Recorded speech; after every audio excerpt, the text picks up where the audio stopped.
கண்ணான கண்ணுக்கு ஒரு கடுதாசி போட்டேனே.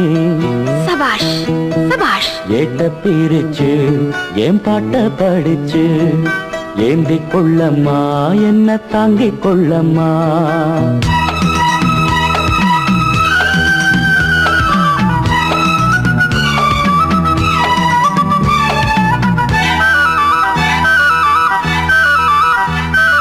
பூவான ஏட்ட தொட்டு பொன்னான எழுத்தாலே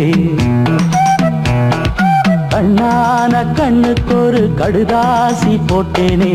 ஏட்ட பிரிச்சு என் பாட்ட படிச்சு ஏந்திக் கொள்ளம்மா என்ன தாங்கிக் கொள்ளம்மா.